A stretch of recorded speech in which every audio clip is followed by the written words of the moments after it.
मुख्यमंत्री देवेंद्र फडणवीस की बड़ी घोषणा, त्र्यंबकेश्वर के विकास के लिए मिलेंगे 1100 करोड़ रुपए। सिंहस्थ कुंभ 2027 की तैयारियों को मिलेगी नई रफ्तार।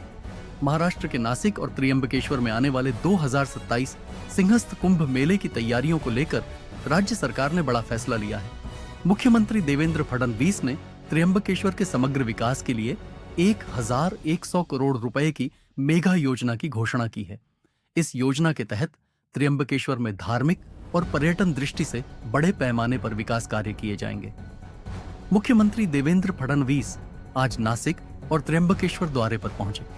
उन्होंने त्र्यंबकेश्वर मंदिर में पूजा अभिषेक और दर्शन किए। साथ ही नगर के प्रमुख अखाड़ों के संतों से भी मुलाकात की। इसके बाद मुख्यमंत्री ने त्र्यंबकेश्वर नगरी का दौरा कर विकास कार्यों का जायजा लिया। फडणवीस ने कहा कि त्र्यंबकेश्वर क्षेत्र का धार्मिक और पर्यटन महत्व बहुत अधिक है।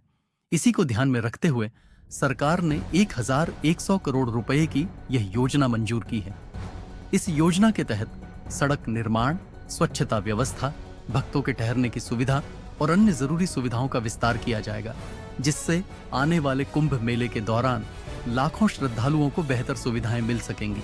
अब सुनते हैं इस बारे में मुख्यमंत्री देवेंद्र फडणवीस ने क्या कहा। हम सभी लोग जानते हैं कि 2027 में महाराष्ट्र के नासिक और त्र्यंबकेश्वर में सिंहस्थ महाकुंभ का आयोजन होगा। इस आयोजन की दृष्टि से हम लोग लगातार बैठकें कर रहे हैं।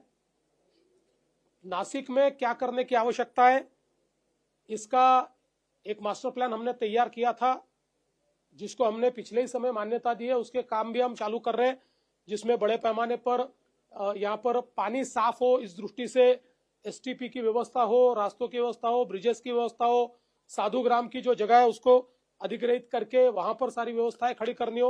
ये सारी व्यवस्थाएं हम लोग कर रहे हैं। साथ साथ त्र्यंबकेश्वर में भी, क्योंकि हम जानते हैं त्र्यंबकेश्वर ये हमारा एक बहुत महत्वपूर्ण ज्योतिर्लिंग है और ज्योतिर्लिंगों में भी इसकी जो इसका स्थान है वो बहुत ऊंचा माना जाता है। इसलिए त्र्यंबकेश्वर के विकास का भी हम लोगों ने प्रावधान किया है।